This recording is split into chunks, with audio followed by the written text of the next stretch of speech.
그럼 신약에서는 리더십을 또 어떻게 이야기하느냐 우리가 살펴보겠습니다. 신약 성경에 나타난 지도자 모습은요, 종으로서의 모습이 가장 많습니다. 그러니까 구약 성경의 지도자상과 역할은 머리 개념으로 지도자 자신을 중심한 건 이 구약 성경에서 머리라는 개념으로 나타났다면, 신약 성경에 나타난 지도자의 모습은 역설적으로 자기 자신을 포기하는 종의 형상이 더 강하게 나타난다는 겁니다.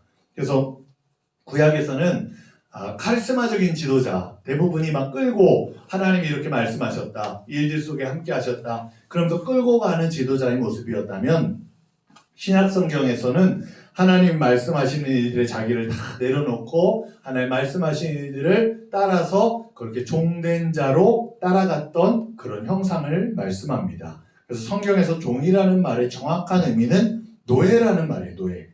그래서 종이라는 자기의 소유가 없이 주인의 권세하에서 조직의 일부러 주인의 필요에 따라 사용되는 존재를 말하는데, 자신의 자유나 권리 없이 봉사자로 주인의 뜻을 따라 행하는 존재, 또 절대 겸손과 복종, 자기 부정의 원리를 가지고 살아가는 사람, 그 사람들을 이야기합니다. 성경에서 가장 대표적인 지도자상이라고 말하면 예수님을 들 수가 있는 거예요. 예수님은 종으로 이 땅에 오셨다고 했어요. 나는 섬김을 받으러 온 것이 아니라 나는 섬기러 왔다라고 말씀하셨어요. 종으로 이 땅에 오셨고, 가장 낮은, 다시 말하면 이 땅에 왕으로 오셨기보다는 왕으로 이 땅에 하나님의 아들 왕으로 이 땅 위에 군림하셔도 될 뿐인데, 그러나 나을 곳도 없어서 이 마구간에서 그렇게 태어날 정도로 가장 낮은 자의 모습으로 이 땅에 오셨던 예수님의 모습을 말씀합니다. 그래서 예수님의 봉사는 결코 노예 근성의 형태는 아니었고, 겸손하지만 거룩함으로 그렇게 주님을 따라갔던, 하나님의 일들을 감당했던 바로 그 종에 대한 걸 이야기합니다. 그래서 예수님의 종에 대한 예속성은 바로 하나님께서, 하나님의 종이라는, 그리고 예수님을 통해 우리가 이 일들 속에 나아갈 때 그것을 구약에서는 이미 예언된 바 여호와의 종이라는 개념으로 설명하고 말씀했어요. 이사야 42장 말씀에 보면 여호와의 종은 선지자, 제사장, 왕으로서의 세 가지 특성을 가지는데, 예수님이 가지고 있는 여호와의 종이라는 게 바로 선지자, 제사장, 왕으로서의 일들을 다 갖추고 계신 바로 모습이라는 걸 말씀하고 있는 겁니다. 그래서 여호와의 종의 직분을 가지셨고, 위로는 하나님의 뜻을 복종하기 위한 종, 그리고 아래로는 인간을 섬기려는 종으로서의 지도자 모습을 보여주고 계신 것이 바로 예수님의 모습이에요. 예수님께서는 하나님을 향해 절대적인 복종을 가지셨고, 겸손을 보이셨고, 자기 부정의 본을 보여주셨습니다. 그래서 자기를 낮추시고 겟세마네 동산에서 땀방울 핏방울 될 때까지 기도하실 때 뭐라고 하세요? 내 뜻대로 하지 마옵시고 아버지의 원대로 하옵소서 라고 이렇게 자기를 다 내려놓는 바로 절대 복종을 행했던 예수님의 모습을 보게 됩니다. 다시 말해서 우리가 전도라는 분명한 목표를 가지고 예수님께서 이 땅에 행하셨고, 이 목표를 달성하는 데 초점을 맞추셨다는 걸 보게 돼요. 영혼 구원. 결론적으로 성경에 나타나는 리더십에는 머리와 종이라는 개념이 함께 주어진다는 걸 우리가 깨닫게 돼요. 그래서 구약 성경이 보여주는 머리로서의 개념으로서의 지도자의 개념, 이건 특징이 뭐냐? 지도자는 계급제도 및 정치적 영역 안에서 대표자로서의 권위를 소유한다는 거예요. 이 권위는 대부분 물리적인 힘을 바탕으로 하고, 그들은 하나님과의 기본적인 관계성 정립에 유의했고, 진취적인 결단력을 소유했고, 지도자로서 사심없는 정직성을 소유했어요. 전략가로서 사색과 행동을 보여주었어요. 그러니까 이게 지도자로서의 모습, 구약. 어찌 보면 지금도 많은 교회 안에서의 지도자들이 구약에서 말하는 것 같은 지도자의 지도권을 그렇게 행사하고 나타내려고 할 때가 참 많아요. 근데 그것만이 전부가 아니라는 걸 예수님이 가르쳐 주시는 거죠. 신약 성경이 제시하는 종이라는 개념으로서의 지도자상은 다음과 같은 특징이 있어요. 첫째, 하나님과의 기본적인 관계성 정립에 유의했어요. 그러니까 우리가 종이라는 건요, 주인의 뜻을 따라가는 거잖아요. 항상 여기에 초점이 있지 않으면요, 내가 군림하는 자가 될 때가 많아요. 교회 안에서 기득권을 가졌다. 그게 바리새인과 서기관들이었거든요. 바리새인과 서기관들이요 참 잘한 사람들이에요. 그 사람들만 보면 신앙적인 모습만 보면요 너무 훌륭해요. 근데 왜 그들을 예수님은 뭐라고 하셨냐? 그들은요 기득권을 가지고 누리려고 했고요. 기득권을 가지고요 자신들이 그렇게 꼭대기에 있다고 착각했기 때문이었다는 거예요. 그래서 그들은요 끝내는 하나님 앞에 징계를 받았고 또한 예수님 앞에 독사의 자식들이라고 말할 정도로 그렇게 말씀했던 것들을 보게 돼요. 그래서 우리는 하나님의 종이에요. 하나님과의 관계성이 확실하게 정립되어 있어야 돼요. 둘째, 하나님에 대한 절대적인 복종을 신조로 삼았어요. 그러니까 하나님 말씀하시면 따라가야죠. 하나님이 하라고 하면 그 일을 감당해야 되는 게 당연한 거죠. 근데 우리는요 하나님 말씀하시는데도 불구하고요 우리는 못 들은 채 할 때가 많아요. 우리가 분리하면 못 들은 채예요. 이게 인간의 대부분 속성이에요. 저도 부부싸움 하면요 저한테 분리하면 못 들은 척해요. 아내가 막 뭐라고 해요. 뭐라고? 못 들은 척해요. 알면서도. 이게 인간의 대부분의 거예요. 하나님 말씀하시는데요 못 알아들은 척해요. 뭐요 하나님? 뭐요? 잘 모르겠는데요. 분명히 머릿속에 알고 하나님 뭐라고 하시는지 아는데 내가 그거 따라가면 싫은 거예요. 그럼 우리는 자꾸만 그러는 거예요. 근데 뭐예요? 하나님 앞에 정말 종이라고 하면요 말씀하시는 걸 귀 기울여야 되고, 여러분 보세요. 종은요 주인의 얼굴만 쳐다보고 있어요. 주인이 무슨 명령을 내릴까? 뭐라고 말할까? 주인이 뭘 시킬까? 여기에 초점이 가 있어요. 그렇지 않으면 그런 불의한 종은요 죽음을 맞을 수밖에 없고 쫓길 수밖에 없는 게 세상적인 종의 원리 속에서도 그래요. 그래서 종은요 항상 주인에게 초점이 맞춰져 있어요. 이것은요 복종, 다시 말하면 순종이라는 것들로 나타나요. 세 번째는 규칙적인 자기 부정을 통해 하나님 뜻을 실천하는 거예요. 하나님 앞에 나라는 존재가 하나님 앞에 도구가 되고 쓰임받는 모습이 되고 그 일들을 감당하는 게 돼야지, 어느 순간에 나라는 개념이 자꾸 나타나면 어느샌가 하나님보다 앞서는 거예요. 그래서 여호와의 종이라는 개념 속에는 항상 주님 뒤를 따라가는 자라는 뜻을 가지고 있는 거예요. 네 번째, 겸손을 통하여 인간들과의 관계를 유지했어요. 무슨 말이냐면 섬기는 자, 섬기는 사람. 그래서 우리가 지도자이면서도 섬기는 사람이에요. 그래서 항상 그 일들을 감당하면서 그렇게 관계를 유지하는 거예요. 다섯째, 선교지의 확장을 통해 자신의 영적 권위를 나타냈어요. 그러니까 무슨 말이냐면 하나님 주신 일들을 잘 감당할 때 영적 권위가 나타나는 거예요. 하나님 앞에 인정받는 종이 되는 거예요. 사람들도 이 사람은 참 목회자로 하나님 앞에 참 잘하는구나, 열심이구나. 사람들도 그걸 보고 인정하는 거예요.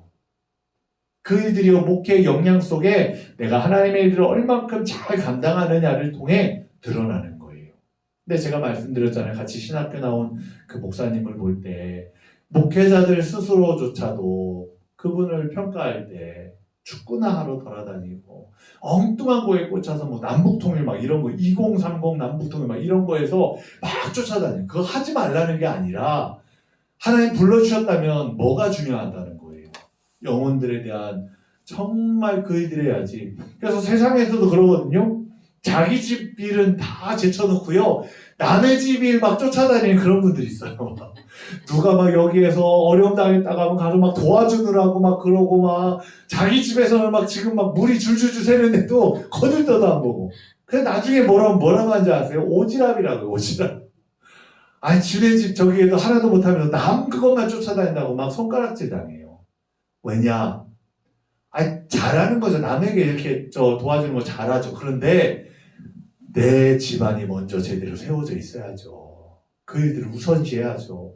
그게 나에게 주신 가정이라는 걸 이루게 하신 은혜니까요. 근데 그거는 다 제쳐두고. 근데 목회자들 중에도 그런 분들 계세요. 목회는 관심이 없고 엉뚱한 거에만 세상에서 명예 얻을 것들 아니면 저기 할 것들 이런 거에만 관심 가져가지고요 그런 것만 쫓아다니는 분들 계세요. 근데 그게 잘못됐다라는 것보다 뭐가 우선인지에 대한 부분들을 우리가 반드시 정립을 해야 된다는 거예요. 그래서 이 권위라는 건요 선교지 확장이라는 게 뭐예요? 내가 하나님 영향 가운데 하나님 주신 것들이 점점점 넓어지고 지경이 넓어진다고 하잖아요. 그 일들을 통해 하나님의 권위를 인정받는 거잖아요. 그러니까 하나님 주시는 거예요. 하나님의 그 일들 속에 나타나게 하시는 거예요. 우리가 그 일들을 통해 권위를 인정받아야지. 엉뚱한 거 쫓아다녀가지고 뭐 그냥 직임이나 아니면 뭐 직함이나 이런 거에 자꾸 목숨 걸면 우리가 잘못된 걸 쫓아갈 수밖에 없다는 거예요. 그래서 신약 성경의 종이라는 개념이 우리가 또한 이 땅 위에서 지금 또 목회자들 사이에서 정말 지도자들로 우리가 이 일을 감당할 때 분명히 붙잡아야 할 하나님의 모습이라는 걸 여러분 기억하시기를 바랍니다.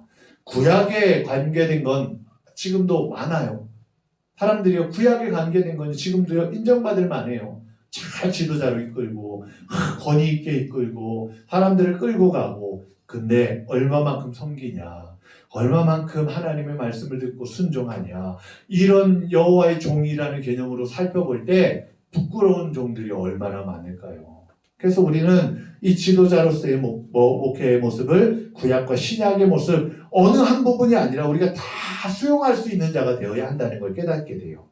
그래서 첫 번째, 헤드십을 지닌 예수님을 볼 수 있는데, 헤드십이 뭐예요? 머리잖아요, 머리. 머리로서의 헤드십. 바로 교회가 머리로, 예수님께서 교회의 머리가 되신다고 말씀하셨거든요. 우리가 에베소 4장 15절 앞도갑니다.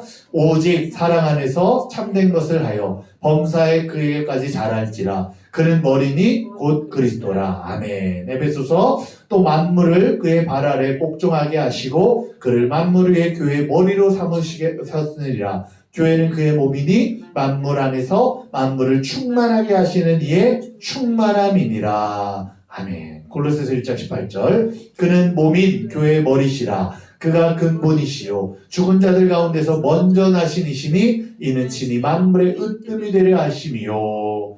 아멘.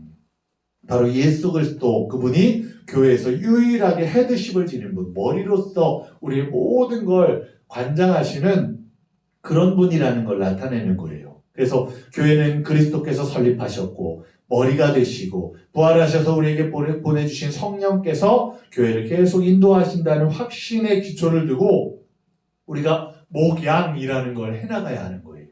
목회적인 리더십도 이 예수님을 통해서 우리가 배워가야 하는 거예요. 그래서 알버트 바넷은 인간의 리더십이 교회 안에서 중요할지라도 결코 그리스도의 주권 영역을 침범하거나 그의 대권을 잠식시켜서는 안 된다라고 말해요. 이 일들이 침범되어져 나타나는 게 어디에서 나타나냐면요, 천주교에서. 무슨 말이냐면 신부의 권한이요 굉장히 세요. 그게 무슨 말이냐면 신부에게 뭐 하죠? 고해성사 하잖아요. 고해성사 하면요 죄를 다 사해 주는 거예요. 신부한테, 사람에게 고해성사, 물론 신부가 이 고해성사를 듣고 하나님 앞에 이 일을 올려준다라는 개념이겠지만, 그러나 그 중간에서 이 신부라는 개념이요 계속 그런 이 신도들의, 거기는 신도라고, 성도라고 안 하고 신도라고 해요. 신도들의 바로 이 죄악된 속성들 다 듣잖아요. 그래서 어떻게 보면 이 신부들의 권위는요 거기에서부터 나와요. 왠지 아세요? 누군가의 약점을 알고 있다라는 건요 그 사람들이 꼼짝 못하게 할 세상적인 법칙 중에 하나잖아요. 신부에게 고해성사 하는데 물론 다 가려놓고 누군지 모르게 이야기하지만, 그러나 우리가 신부한테 이 이야기를, 내 죄악된 것들을 다 말한다고 생각해 보세요. 그럼 나가면 신부를 볼 때 어떤 생각이 들까요? 내 죄를 알고 있는 사람이라는 생각이 들어요. 그러면 우리는 주눅이 들 수밖에 없는 거예요. 그러니까 이 천주교 안에서의 이 권위라는 건요 굉장히 권위가 세요. 거기서 파더 하면서 얼마나 그런지 몰라요. 이 천주교 안에 권위라는 건요 아주 인간적인 그런 것들 속에 아주 그런 것들을 내려놓는, 교황도 마찬가지예요. 교황의 권위도 어마어마하잖아요. 그러니까 여기에 보세요. 여기도 뭐라고 했어요? 예수님이 리더십이 헤드십 된다고 하잖아요. 그런데 인간의 리더십이 교회 안에서 중요할지라도 결국 그리스도의 주권 영역을 침범하면 안 돼요. 근데 신부들이 뭐라고 하는지 아세요? 고해성사하면 예수 그리스도 하나님의 이름으로 당신의 죄가 사해졌습니다 그래요. 이건 하나님의 영역이에요. 죄를 사하여 주시는 거, 구원받게 하시는 거, 이거 하나님의 영역, 예수 그리스도의 영역인데 그걸 신부들이 어떻게 합니까? 자행을 해요. 그리고 그거를 가지고 이 교회 권위들, 천주교의 그런 성당의 권위들을 세워나가요. 그러니까요, 보세요. 거기에 보면 실제로 교회 그런 얘기를 하거든요. 신부들이요, 막 밤새 신도들하고 술 먹어요. 거기 가면 성경 공부하고요. 우리 이렇게 오늘 신학 공부 끝났으니까 우리 같이 한잔하러 갑시다 하고 술집을 가요. 거기는. 왜냐면 거기서 술이 금지가 아니잖아요. 술을 먹어도 되잖아요. 같이 술 먹어요. 같이 술 먹고 그래요. 근데 문제가 되는 건 뭔지 아세요? 취하면 다 개가 된다는 거예요. 신부도 막 욕을 하고 막 이년아 저년아 막 그런데요. 실제로 술집 가면 술집 주인이 막 천주교 성당에서 오면 나중에는 가관도 아니라고 이렇게 얘기해요. 뭐라 하냐면 막 그냥 거기 이제 신도들하고 술을 먹으면 나중에 처음에 잘 먹다가 취하면 막 신부가 이년아 저년아 그러면 막 또 그 여자 신도들은 아빠 왜 그래 막 이런데요. 그냥 파더잖아, 파더. 그래서 아빠라고 부르거든요. 파더라고 불러요. 그게 이 영적 아버지라는 뜻으로. 근데 막 그게 술 취하고 나니까 막 아빠 왜 그래 아빠 막 이런데요. 그러면 이년아 막 저년아 그런데요. 근데 다음 날 되면 깍듯하게 또 신부들을 보면 신부님 이렇게 그런데요. 근데 목사가 그래봐요. 그럼 다음 날이면 목사 나가셔 그렇게 해요. 이게요, 실수에 대한 부분들도 마찬가지예요. 거기서는요, 권한이라는 게, 권위라는 게 어마어마해요, 신부들이. 그 이유가 뭘까라는 걸 돌아보게 된다면 고해성사라는 것들이 한몫하는 것들이 될 거예요. 내 약점을 알고 있다. 내가 이 고해성사를 하는 그 일들을 이 신부는 듣고 알고 있다라는 거, 그런 게 돼요. 그래서 실제로 예수님 시대 때도요, 사두개인들은 천사 숭배를 했거든요. 왜 천사 숭배한지 아세요? 하나님 앞에 내 기도를 천사들이 올려다 준다고 생각한 거예요. 그러니까 내가 기도하는 게 직접 올라가는 게 아니라 천사들이 듣고 가서 잘 말해줘야 내 기도가 하나님 앞에 잘 상달될 거 아니에요? 그러니까 천사를 숭배하는 거예요. 천사한테 잘 좀 해줘. 천사님, 내 기도 좀 이번에 들어줘. 숭배하는 거예요. 그래서 사두개인들이 나타났던 천사 숭배가 거기에 있어요. 그리고 지금도 그런 것들은요, 나타나는 게 많아요. 그래서 큰 믿음 교회 변 목사님이시죠. 거기도 천사 숭배에 대한 것들 때문에 이단으로 지금 막 그런 이야기들을 하는 게 거기서 나와요. 천사 숭배나 아니면 계시에 대한 거. 아주 직접 계시에 대한 것들이 직접 계시를 무시하는 게 아니라 직접 계시에 대한 것들이 무조건적인 걸로 거기는 그냥 가르치는 선지 학교 해가지고. 근데 그게 성경적이지 않은 부분들이 거기 안에 들어가 있기 때문에 문제가 되는 거예요. 그래서 거기 안에 너무 영적인 것들 속에서 막 그러다 보니까 사두개인들처럼 되는 거예요. 천사 숭배들. 천사가 영험한 존재들, 영험한 일들. 근데 천사라는 것들에 대해서 천사는 하나님이 만드신 피조물일 뿐이에요. 그것도 우리랑 똑같은.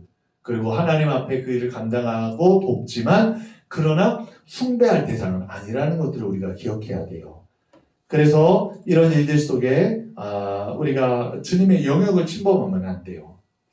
또한 브루스는 머리는 근원, 원천을 의미한다고 말했어요. 다 어디서부터 와야 돼요? 머리로부터 오는 거예요. 주님으로부터 오는 거예요. 모든 권위가 우리의 목회적인 활동이 다 예수 그리스도 그분으로부터 오는 것들로 우리가 전해져야 하는 거예요. 그래서 주님 앞에 끊임없이 물어야 하고 주님 앞에 끊임없이 우리가 그 일들을 간구해야 되는 거예요. 그래서 주님으로서의 헤드십. 주님이라는 게 나는 종입니다라는 뜻을 가지는 거예요. 주님, 나의 주인님 되십니다 라고 고백할 수 있는 모습이 되는 거예요. 그래서 주라는 말은 노예 주인, 황제의 칭호, 교회의 우두머리, 교회의 헤드십이라는 걸 나타내는 거예요. 세 번째는 신적 권위로서의 헤드십이에요. 이거 뭐냐? 예수님의 신적 권위는 성부 하나님께서 입증하셨어요. 마태복음 말씀 볼까요? 합독합니다. 예수께서 세례를 받으시고 곧 물에서 올라오실새 하늘이 열리고 하나님의 성령이 비둘기같이 내려 자기 위에 임하심을 보시더니 하늘로부터 소리가 있어 말씀하시되 이는 내 사랑하는 아들이요 내 기뻐하는 자라 하심이라. 아멘. 마가복음 9장 7절 마침 구름이 와서 그들을 덮으며 구름 속에서 소리가 나되 이는 내 사랑하는 아들이니 너희는 그의 말을 들으라 하는지라. 아멘. 그래서 하나님이 내 아들이다라고 인정하시고 말씀하셨죠. 두 번째, 성령님께서 예수님의 신적 권위를 인정하세요. 성령님은 예수님의 모든 공생의 사역을 통해서 예수님께서 하나님의 아들이라는 사실을 입증하시고 증거하셨어요. 그리고 세 번째, 예수님 자신이 신적 권위를 지니고 있다는 걸 스스로 입증하셨는데 요한복음 14장 9절 합독합니다. 예수께서 이르시되 빌립아 내가 이렇게 오래 너희와 함께 있으되 내가 나를 알지 못하느냐 나를 본 자는 아버지를 보았거늘 어찌하여 아버지를 보이라 하느냐. 아멘. 뭐라고 합니까? 나를 본 자는 누구를 보았다고요? 아버지를 봤다는 거예요. 아들은요 아버지를 나타내요. 저도 나이가 들어가면서 저희 아버지를 점점 더 닮아가는 것 같아요. 보면 머리 빠지는 것도 닮아가는 것 같고 점점 그렇게 점점 보면 이 자식의 모습은요 부모를 나타내고 부모의 모습을 드러내요. 그래서 예수님 뭐라고 하셨냐? 나는 하나님의 아들이라는 걸 나타내신 나를 본 자는 아버지를 보았는데 왜 아버지를 보여달라고 하느냐라고 이렇게 말씀하셨어요. 요한복음 14장 6절 합독합니다. 예수께서 이르시되 내가 곧 길이요 진리요 생명이니 나로 말미암지 않고는 아버지께로 올 자가 없느니라. 아멘. 바로 주님이 길이 되시고 진리가 되시고 생명이 되셔서 주님으로 인하지 않고서는 하나님 아버지께 갈 수가 없다고 말씀하셨어요. 어떤 사람들은 야 너희들은 왜 맨날 예수만 믿으라고 하냐? 아니 예수 말고도 구원받을 그렇게 있을 수도 있잖아 이렇게 얘기해요. 사람들은. 그러면서 한 예를 들죠. 산을 올라가는데 뒷동산을 올라가는데 산길이 하나밖에 없겠냐? 꼭대기까지 올라가려면 이 길도 있고 저 길도 있고 요 길도 있고 한데 너희는 왜 꼭 요 길로만 가야 되냐고 이렇게 얘기하냐? 이렇게 얘기하는 거예요. 사람의 생각으로. 물론 사람의 생각으로 할 때는 산에 올라가는 길이 여럿일 수 있죠. 사람의 생각으로. 근데 분명한 건 뭐냐면 성경은 뭐라고 말씀하냐? 아버지께로 갈 사람은 예수님이 보여주시는 길 외에는 없다라고 말씀하시는 거예요. 예수님이 말씀하셨어요. 그러니까 사람들이 있을지도 몰라 하는 거에 속아 넘어가면 안 되는 거예요. 인간적인 개념을 갖고 자꾸 들이대는데요. 신적인 개념, 주님이 우리에게 행하시는 건요. 우리가 다 이해할 수 없는 개념들이 많아요. 우리가 볼 수 있는 건 요만큼밖에 없는데 그 이후 이 수많은 일들을 주님은 다 행하시는데 그걸 우리가 이해할 수 없을 때도 있어요. 근데 분명히 가르쳐 주신 건 뭐예요? 가르쳐 주신 대로 믿으면 되는 거거든요. 예수님밖에 없구나. 예수님 믿어야만 구원받는구나. 주님 가르쳐 주셨기 때문에 우리는 예수를 전하는 거예요. 다른 사람들에게도요. 다른 사람들이 그래. 올라갈 길이 여러 있을 수도 있잖아. 근데 사람들에게 뭐라고 해야 되냐? 우리가 그래. 확실한 길이 있는데 왜 있을지도 모르는 길을 가려고 하냐. 이 길로 가면 꼭대기로 갈 수 있는데 이 길로 가면 제대로 갈 수 있는데 다 가르쳐 주셨는데 왜 길을 찾으려고 하냐. 제대로 가르쳐 주신 길만 가면 되잖아요. 그걸 이야기해야 되는 거예요. 그래서 성경은 그 길을 말씀하셨다. 그래서 길이요 라고 말씀하실 때 여기 말씀에서 나는 길이요 라고 말씀할 때 이 길이 영어로 하면 the way예요. the way. 근데 정관사 더가 붙는다는 건 그 길이에요. 그 길. 무슨 말이냐면 수많은 길이 아니라 예수님께서 걸어가신 그 길이에요. 그 길. 그 길만이 우리가 구원받을 수 있는 길이라는 거예요. 그래서 신앙생활 해야 되고 예수님 믿어야 하고 우리가 정말 하나님을 섬겨야 하는 이유가 여기 있는 거예요. 그 길밖에 없기 때문에. 그래서 예수님은요 자기 신적 권위를 이렇게 나타나셨어요. 두 번째, 예수님의 리더십에 대해서 볼 수 있는데 목자 정신과 사랑이에요. 아까도 말씀드렸죠. 목자로서의 예수님의 모습. 그래서 복음서 말씀에 보면 한 마리 잃어버린 양을 찾아 누가복음 말씀에 나오죠. 한 마리 잃어버린 양을 찾아 온 산을 헤맨 그리고 그 양을 찾아 기뻐서 돌아온 이야기. 그리고 더 놀라운 건 뭔지 아세요? 잔치를 벌여요. 찾았다고. 한 마리 찾은 것보다 더한 게 나가요. 세상에 이치적인 건요 말이 안 되는 거예요. 근데 하늘의 값어치는 다른 거예요. 생명이라는 것들이 얼마나 값어치가 있는지에 대한 걸 이야기하는 거예요. 잃어버린 한 마리의 양, 그것이 주는 의미가 어떤지를 이야기하는 거예요. 목자로서의 이야기, 그래서 목자정신 사랑 보면 첫 번째, 목자는 양들을 이름으로 알아요. 보면 항상 키울 때도 저희 집에도 개가 3마리, 요즘은 고양이 1마리가 늘었어요. 고양이가 누가 버리고 갔어요. 명절에, 지난 명절에 버리고 갔는데 막 새끼 고양이 1마리가 차 밑에서 야옹야옹 울어대는 거예요. 그럼 와가지고 막 얼굴을 비벼대요. 막 다리를. 누가 버린 것 같은 거예요. 사람이 키웠다는 증거가 안 도망가요, 사람한테. 근데 아내가 너무 불쌍하다고 막 그러는 거예요. 근데 제가 안 돼. 우리 집은 개가 3마리나 있어. 개가 있는데 어떻게 고양이를 데려가 못해. 책임지지 못하면 건들지 마 하고 못하겠어요. 못하게 했더니 한 일주일 안 나오더라고, 일주일. 그래서 누가 데려갔나 보다, 자기 집으로 갔나 보다, 주인에게 갔나 보다. 근데 한 일주일 지나고 나더니 고양이가 또 쭈쭈쭈쭈쭈 와요. 또 저희 이제 교회 들어간 입구에 여기 옆에 창고 저처럼 이렇게 지붕으로 해놨는데 거기 지붕에 올라가서 야옹야옹 또 울어대는 거예요. 그러니까 아내가 너무 그러니까 밥을 이렇게 줬어요. 그랬더니 막 먹으러 오는 거예요. 야옹아 부르면 오고 그러는 거예요. 그러다가 제가 너무 그렇게 하지 마라. 그래 뭐 그냥 요 정도만 해라. 밥만 줘라. 여기다 왔다 갔다 하게 해라 한 거예요. 근데 하루는 야옹아 부르는데 안 나오는 거예요. 안 오는 거예요. 그러니까 아내가 막 저를 막 잔소리하기 시작. 당신 때문에 얘가 죽었는지 아기를 걷어들이지 않아서 얘가 나가서 죽었는지도 모르겠다고 하면서 막 난리가 난 거예요. 그래서 어떻게 막 저도 막 발벗고 찾아서 동네를 막 야옹아 어딨니 야옹아 찾아도 안 나와요. 1시간 2시간 찾았는데 안 나와요. 근데 한 2시간 있다가 쫄쫄쫄쫄 왔어요. 그러니까 아내가 이제 막 얘 또 이렇게 보내면 큰일 난다고 데리고 들어간 거예요. 근데 놀 데가 없는 거예요. 저희 집에는 강아지를 키우고 있고 카페는 손님이 있는데 카페 놀 수 없잖아요. 그래서 교회 복도에다 놨어요.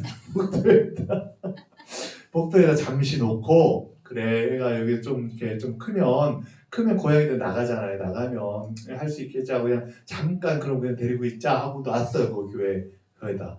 근데 문제가 뭐냐면 얘가 오드아이예요. 오드아이. 그러니까 눈 색깔이 달라요. 근데 눈 색깔이 다른 고양이들은 청력이 약하대요. 근데 얘는 청력이 약한 게 아니라 아예 못 들어요. 뒤에서 박수를 쳐도 뒤에서 소리를 질러도 쳐다도 안 봐요. 그리고 가가지고 건드리면 깜짝 놀라요. 못 듣는 거예요.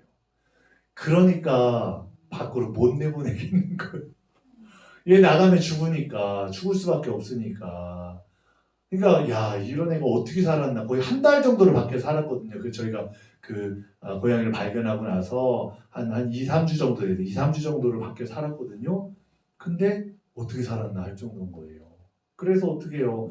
복도에다가 키우게 됐어요. 그래서 제 방도 열어놓고 제 방에서 이제 재우게 되고, 그다음에 주일날 같은 경우 제 방에다 집어넣고 성도들 와가지고 하고, 또 성도들한테도 그렇게 말씀을 드리고, 그다음에 이름도 아름이라고 줬어요. 아름다운 교회 와서 살게 됐다고 아름이라고 지고, 그렇게 이제 하얀색 고양이거든요. 고양이가 들어오게 됐어요. 저희도 4마리나 돼요. 4마리나 되는데, 근데 각자 다 이름이 있잖아요. 이름, 그렇죠? 그 이름들이 있는데 이름을 지어주는 게 뭐예요? 그 이름을 지어주는 건 목자는 다 알아요. 목자 양들 치는 사람한테 가서 물어보세요. 그럼 쟤는 금순이고요, 얘는 이쁜이고요, 얘는 뭐고요, 다 알아요. 다. 내가 보기에 다 비슷비슷하고 똑같이 보이는데 알아요. 키우는 사람 알아요. 그리고 놀라운 건 양들도 목자의 음성을 알아요. 금순아 밥 먹자 그러면 쫄쫄쫄쫄 와요. 왜냐? 목자와 양들과의 그런 유대관계가 있기 때문에. 예수님도 마찬가지예요. 목자로서 일들 때 목자는 양들의 이름을 아는 것처럼 우리의 이름을 알고 계시는 거예요. 그리고 항상 양과 함께 있어요. 그리고 양무리로 인도하고 잃어버린 양들에게도 깊은 관심을 보이고요. 양을 보호해요. 그리고 양들을 위해서라면 죽음도 불사하는 게 바로 좋은 목자, 선한 목자, 그 예수임을 말씀하는 거예요. 그래서 요한복음 13장 합독합니다. 새 계명을 너희에게 주노니 서로 사랑하라. 내가 너희를 사랑한 것 같이 너희도 서로 사랑하라. 너희가 서로 사랑하면 이로써 모든 사람이 너희가 내 제자인 줄 알리라. 아멘. 그리고 예수님께서는 십자가의 대속물이 되심으로 사랑을 실천하셨어요. 합독합니다. 또 내 이웃을 사랑하고 내 원수를 미워하라 하였다는 것을 너희가 들었으나 나는 너희에게 이르노니 너희 원수를 사랑하며 너희를 박해하는 자를 위하여 기도하라. 아멘. 실제로 예수님이 십자가에 달려 죽으실 때 마지막 기도가 뭐예요? 저들을 용서하여 주옵소서. 저들은 자기가 무슨 짓을 하는지 모릅니다. 하나님 용서해 주세요. 오히려 자기를 죽이겠다고 소리 지르고 침 뱉고 그러는 그 민중들을 향해서요. 예수님은 그렇게 기도하셨어요. 바로 예수님은 좋은 목자로 우리에게 그 일들을 행하셨다는 걸 보게 됩니다. 두 번째, 겸손과 봉사예요. 겸손이라는 말은 지위가 낮은, 조건이 비천한, 가난한, 초라한, 마음이 온유한, 겸허한, 비천한 조건으로 내려가거나 생활하다라는 뜻을 가져요. 그러니까 내가 그럴 사람이 아닌데 겸손이라는 건 낮은 데로 내가 몸을 향하는 거예요. 낮은 데 원래 있었던 게 아니라 낮은 데 있지 않았는데 낮은 곳으로 내 몸을 향하게 하는 게 겸손이에요. 그래서요, 아무것도 가지지 못한 사람이 겸손한 게 아니에요. 가졌는데도 불구하고 그렇게 살지 않는 사람이 겸손한 거예요. 그래서 주님은요, 그 겸손의 마음이 예수님의 마음이라고 했어요. 합독합니다. 나는 마음이 온유하고 겸손하니 나의 멍에를 메고 내게 배우라. 그래야면 너희 마음이 쉼을 얻으리니. 아멘. 마가복음 말씀, 인자가 온 것은 섬김을 받으려 함이 아니라 도리어 섬기려 하고 자기 목숨을 많은 사람의 대속물로 주려 함이니라. 아멘. 그래서 렌스키는요, 예수의 마음은 오만하거나 건방진 데가 없으며 오히려 겸손하고 우리 인간의 자리까지 내려오실 정도로 다 비우고 내려오셨다. 자기를 낮추기까지 했다라고 말씀하는 거예요. 그래서 빌립보서 말씀에도 너희 안에 이 마음을 품으라. 곧 그리스도 예수의 마음이니. 겸손의 마음. 우리도요, 주님이 거하시는 곳까지 낮아져야 돼요. 내려가야 돼요. 엎드려야 돼요. 그것은요, 예수님이 우리에게 섬기라고 하신 것처럼 목양의 일들 속에서도 마찬가지로 병자들을 치료하고 문제를 해결하고 예수님의 관심이 연약한 자에 있었던 것처럼 우리도 연약한 자가 되어야 하는 거예요. 그들의 친구가 되어야 하는 거예요. 그래서 그런 목양의 일들이 저와 여러분에게 일어나기를 주의 이름으로 축원합니다. 섬김은 뭐예요? 섬김은 식탁에서 사람을 기다리는 자, 봉사하는 자, 걱정하고 돌보며 시중 드는 자, 누군가를 도우며 보조해주는 자라는 뜻을 가져요. 그래서 아까도 인자가 온 것은 섬김을 받으려 함이 아니라 도리어 섬기려 하고 자기 목숨을 많은 사람의 대속물로 주려 함이니라 라고 말씀하셨어요. 테드 앵그스트롬은요, 그리스도가 그렇게 많은 시간을 오직 제자들과 함께 보내신 건 자신의 생활이 모범을 통하여 섬기는 삶을 인식시켜주기 원하셨기 때문이다라고 말했어요. 그래서 예수님이 마지막 만찬하실 때 갑자기 수건을 가지고 물을 떠오셔서 제자들의 발을 씻어주기 시작하잖아요. 그러면서 제자들이요, 막 어쩔 바를 몰라요. 근데 예수님 뭐라고 하세요? 내가 한 것처럼 너희도 이렇게 서로의 발을 닦아주라, 행해라 말씀하는 거예요. 섬김의 본을 보여주시려고 이렇게 행하셨다라고 가르쳐 주셨어요. 그래서 우리는 예수님을 따라서 이 섬김의 본을 행하는 자가 되기를 축원합니다. 네 번째는 고난이 동반된 리더십이에요. 누가복음 14장 27절, 누구든지 자기 십자가를 지고 나를 따르지 않는 자도 능히 내 제자가 되지 못하리라. 아멘. 제자의 길에는요, 고난이 따라요. 마가복음 10장 38절에도 예수께서 이르시되 너희는 너희가 구하는 것을 알지 못하는도다. 내가 마시는 잔을 너희가 마실 수 있으며 내가 받는 세례를 너희가 받을 수 있느냐라고 물으셨어요. 제자들에게 묻는 거죠. 너희가 끝까지 따라올 수 있느냐. 제자들은 따라갈 수 있는 줄 알았어요. 아니, 베드로만큼은요, 나는 자신합니다라고 말했어요. 근데 우리의 믿음이 그만큼이 되지 않을 때가 많아요. 그래서 자신하면 안 돼요. 우리가 하나님 앞에 자신할 수 있는 게 아무것도 없어요. 유혹, 미혹, 여러분 주님 말씀으로 이기지 않으면요, 이길 수가 없어요. 나는 안 그래. 그렇게 말하면 안 돼요. 그렇지 않으려고 나는 오늘도 기도해 라고 말하는 게 당연한 우리에게 고백이 돼야 하는 거예요. 그래서 우리는요, 자만하면 안 돼요. 대부분 성경을 보면 자만하다가 그렇게 당하는 사람들이 너무나 많았어요.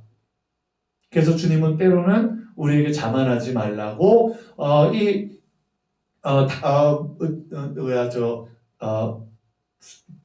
바울에게 주셨던 것처럼 때로는 자만하지 못하도록 우리에게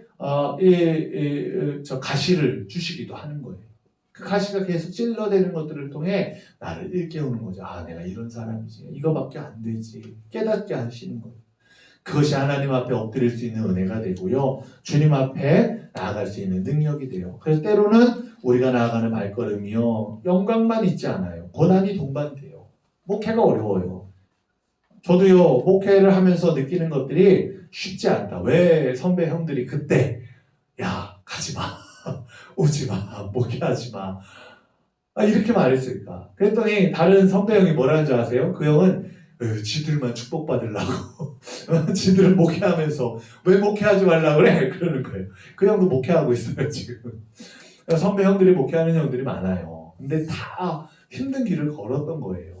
힘들죠. 어렵죠. 목회가 쉽지가 않아요. 영광만 있지가 않아요. 그러나 그 길이 귀한 길이고 주님이 붙들고 사명을 주셨던 길이라면 그 사명 붙드는 게 당연한 거고 우리가 그렇게 생각해야 되는 거예요.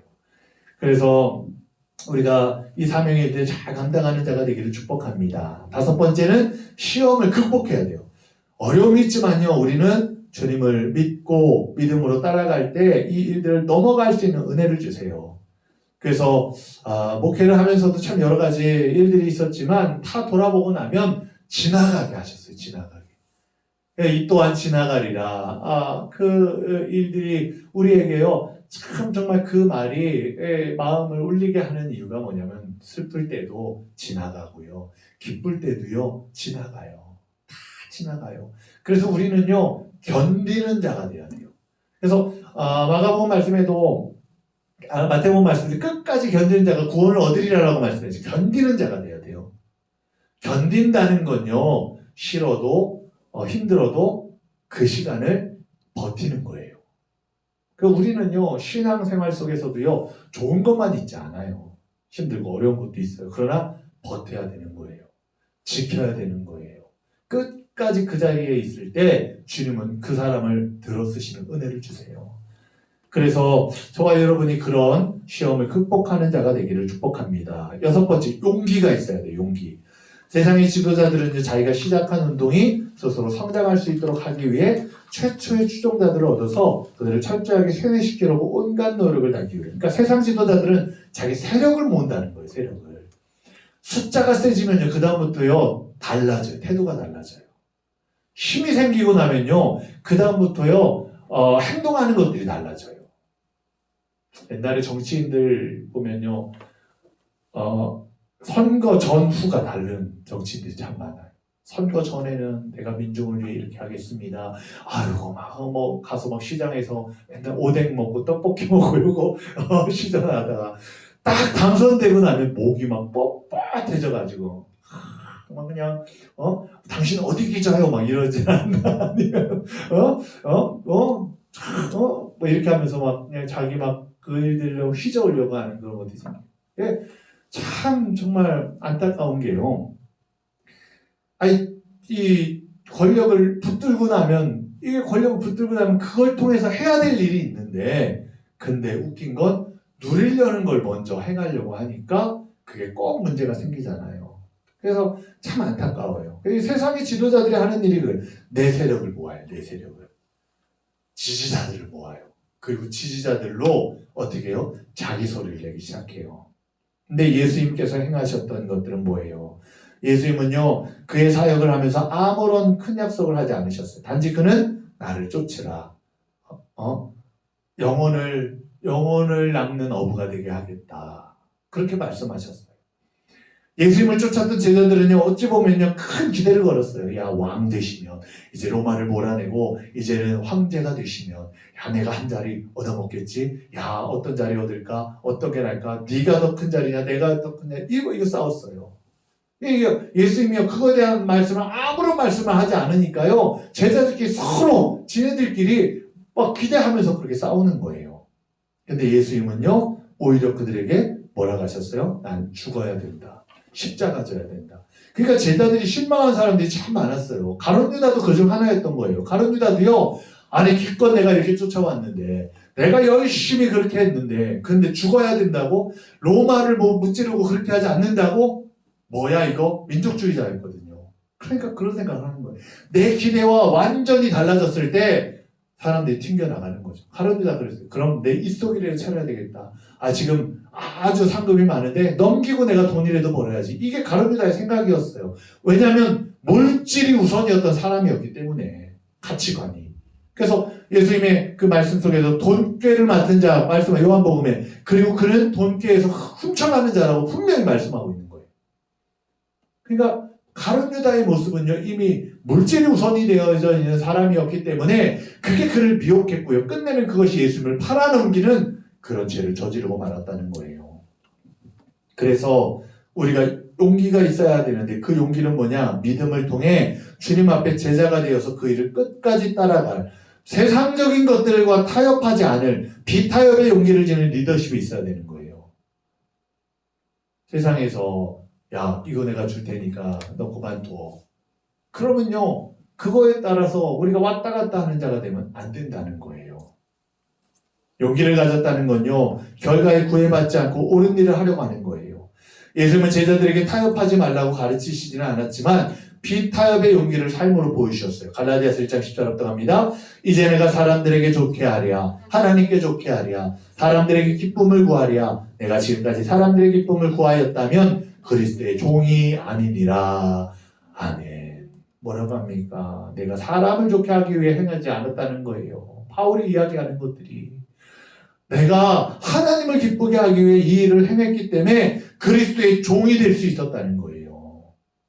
근데 지금의 많은 목회자들이나 영적 지도자들이라고 하는 사람들이 인기를 구하는 거예요. 자꾸 뭔가 권력적인 것들에서만 붙어서 뭔가 좀 떨어질 것들이 없나 더 유익이 될 것들이 없나 이런 거에 자꾸 관심을 가지고 잘못된 것들을 따라갈 때가 많은 거예요. 근데 타협하면 안 된다는 거예요. 그래서 그런 얘기 하잖아요. 불교는 크리스마스 축하합니다 플래카드 걸어요. 그러면서 너희도 부처님 오신 날 축하합니다 걸어줘 그래요. 아 상생해야지 그러는 거예요. 근데 우리는 못 걸어 그래요. 왜냐? 축하할 일이 아니거든요. 부처님 오신 날이.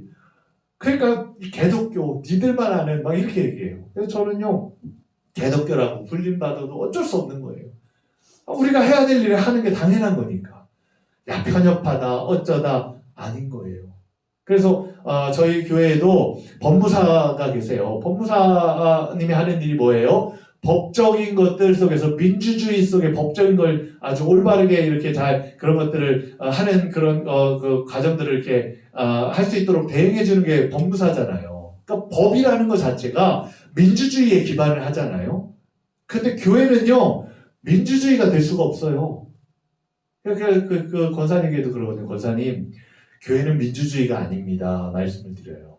물론 많은 다수가 모든 성도들이 주님의 뜻을 따라서 같이 그 일들 가운데 참여하고 나가야 하겠지만 그러나 많은 사람들이 이렇게 하기를 원합니다 해서 되는 건 아닙니다. 교회는 하나님의 계시가 있어야 되고 하나님의 말씀 속에 하나님이 뜻을 따라가는 거지 민주주의가 될 수 없습니다.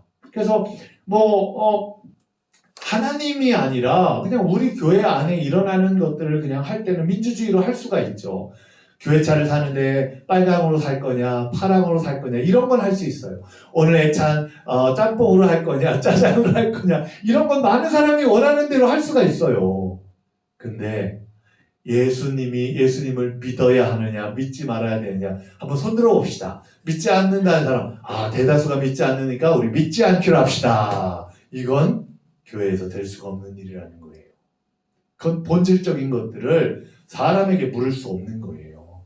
민주주의가 될 수 없는 거예요.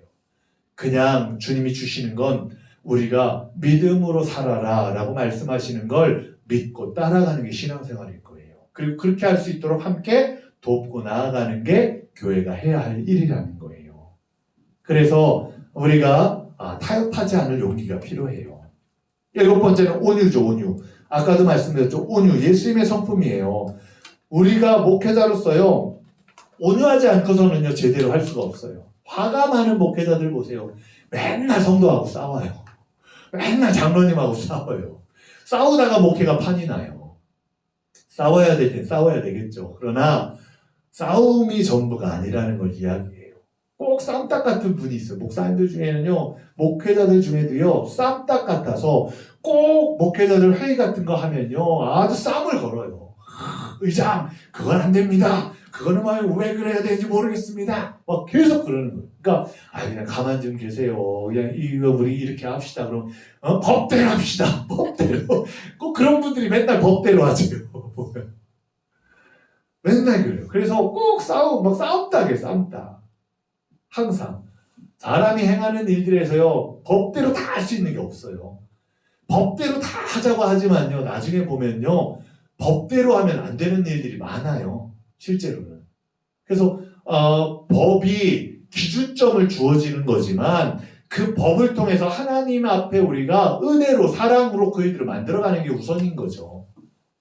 근데 그거 가지고 따지고 드는 사람들은 그 따지고 드는 이유가 내가 좀 막 못마땅해서 내 이익이 안 맞든지 나한테 좀 싫어서 이런 것들이 생기면 꼭 법대로 합시다. 그러면서 막 따지고 드는 거예요. 근데 그런 일들 속에 온유가 분명히 있어야 한다는 거 말씀하는 거예요. 8번째는 관습타파예요. 예수님의 사역에 대항한 자들은 종교적 기득권자들이었어요. 이들은 기득권과 전통을 지키려고 예수님을 대적했어요.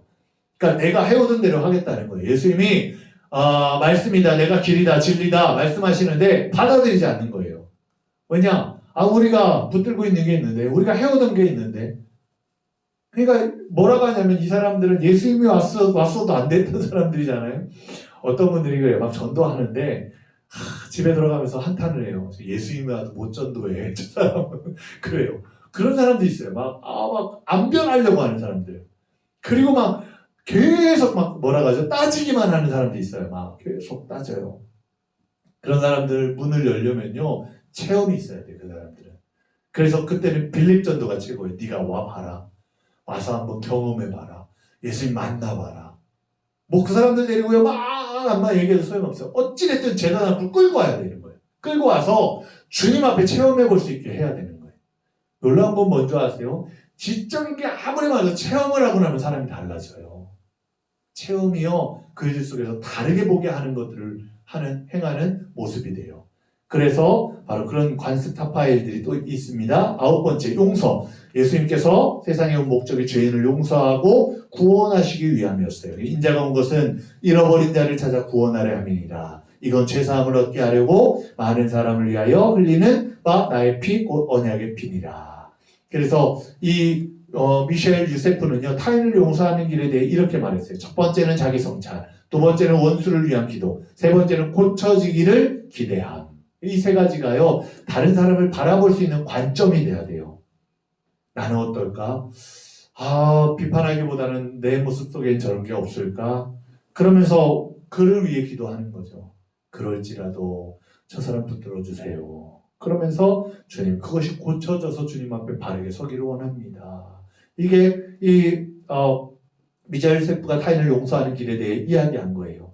또한 테드 앵그스트롬은요, 첫 번째는 성경의 지도력은 정치적인 권력 노름이 아니고, 두 번째는 권위주의의 태도가 아니고, 세 번째는 사교가 아니다. 무슨 말이냐면 교회를 사교임으로 만드는 사람들은, 실제로 미국 교회를 가보면요, 한인 교회는 사교 모임일 때가 많아요. 그러니까 미국에 유학을 가거나 아니면 이민을 가면요, 한인 교회를 다 나가요. 근데 이건 믿음 때문에 나가는 게 아니라 거기 가야 한국 사람 만나니까 나가는 거예요. 사교임이 되는 거예요. 사교임.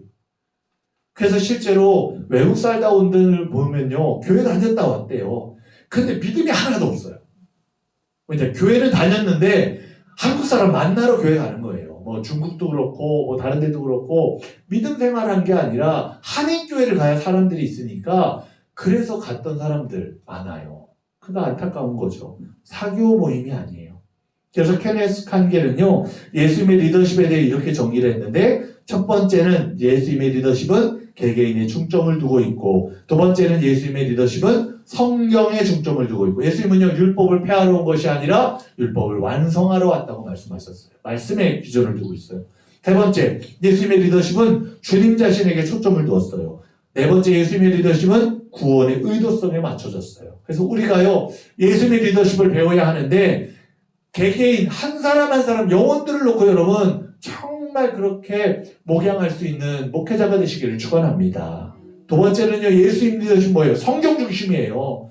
말씀 중심이에요. 목회가요 말씀 중심이지 않으면요 허튼 데로 가요. 엉뚱한 데로 가요. 사람 생각이 끼어들 수밖에 없어요. 그래서요 말씀에 뿌리를 둬야 돼요. 그 말씀이요 우리를 주권적으로 끌고 가도록 해야 돼요. 그래서요 말씀의 목회 되시기를 축원합니다. 세 번째는 예수님 리더십은요 주님 자신에게 초점을, 예수님이라는 길과 진리와 생명이라는 예수님을 따라가는, 그래서 우리는 예수를 전하는 자예요. 크리스천이라는 게 뭐예요? 예수 따라가는 자예요. 예수 쫓아가는 자예요. 작은 예수예요. 우리는 작은 예수가 돼야 돼요. 주님을 드러내고 증거하는 자가 돼야 돼요. 예수님께 초점 맞추시기를 축원합니다. 네 번째는 예수님의 리더십은 구원의 의도성에 맞춰져 있어요. 잃어버린 영혼을 찾는, 지금도 그들을 기다리고 있는, 둘째 아들을 기다리고 있는 하나님 아버지 마음 같은. 그래서 마다들에 대한 설교를 하면서 추수감사 예배 때 감사에 대한 걸 봤거든요. 우리는요 마다들 같을 때가 많아요. 항상 먼저 와 있다는 거죠. 아버지 곁에 있다는 거죠. 근데요 안 입고 온 거예요. 왜 안 입고 오냐? 둘째 아들 실컷 놀다가 다 탕진하다가 들어왔는데 아버지가 어떻게 해줘요? 잔치를 벌여주는 거예요. 그래서요 마다들이 화가 난 원인이 뭔지 아세요? 살찐 송아지 때문이에요. 살찐 송아지 잡아줬다는 거예요. 나랑 내 친구들한테는 염소 새끼 한 마리 안 잡아주고, 정말 아버지 죽은 자처럼 여기고 나갔던 동생한테는, 그냥 받아주는 것만으로도 감사해야 할 동생한테는 살찐 송아지 잡아줬다는 거예요. 그게 마다들의 문제였어요. 마다들은 감사하지 못했어요. 마다들이 생각해야 할 건 아버지의 마음이어야 돼요. 아버지가 얼마나 기뻐하는지, 아버지가 얼마나 둘째 아들을 기다리고 있었는지, 그걸요 마다들은 헤아렸어야 되는 거예요. 근데요 정죄하기 바쁜 거예요. 쏟아놓기 바쁜 거예요. 왜냐하면 우리는요 자꾸 마다들 같은 마음을 들 때가 많은 거예요. 추수감사 예배를 드리는데 그날따라 김장하는 사람들이 왜 이렇게 많아요? 김장한다고 못 나오고, 또 어디 저 수능 끝났다고 가족들끼리 여행 간다고 못 나오고, 한 15명이 못 나왔어요, 성도들이. 근데 막 너무 속상한 거예요. 아내도 속상하고. 그러면서 화가 나는 거예요. 어떻게 추수감사주일날 이럴 수가 있어? 믿음이 있는 거야. 신앙이 있는 거야. 이 사람들이 어떻게 그럴 수가 있어? 다른 날도 아니고 추수감사 하나님 앞에 1년에 이들을 감사하는 날인데 어떻게 그래? 이런 마음이 든대요. 너무 속상한 거예요. 목회자로서도. 근데 예배를 드리는데 그날 말씀이 이 마다들에 대한 이야기인 거예요. 근데 아내가 그러는, 여보 내가 마다들이었어. 하나님은 얼마나 마음이 더 아프실까? 아버지 마음이 얼마나 더 힘드셨을까? 근데 내가 정죄할 게 아니라 하나님 마음을 내가 헤아려야 되는데, 그 기다리고 계시는 마음을 헤아려야 되는데 내가 마다들이었어. 그래서 자꾸 마다들처럼 행동했어. 감사해야 되는데 그러는 거예요. 요즘에는 감사를 그렇게 주님이 깨달으라고 카페가 막 손님이 안 와요. 김장철이잖아요. 한 2주간이 안 오는 거야. 거기다 경제적인 것들도 어려워져서 더 그럴 것 같아요. 김장들을 다 하니까 우주에 사람들이 하나도 안 돌아다녀요. 한 2주간 지금 넘게 손님들이 안 와요. 손님들이. 그러니까 아내가 뭐라고 하냐면 와주었던 손님들이 감사한 거네. 노인분들 또 많이 오시거든요. 노인분들 와주셔서 감사한 거네. 감사를 깨달으라고 하나님 그러시나 봐요. 감사한 거예요. 우리 삶이요 당연하게 될 일이 하나도 없어요.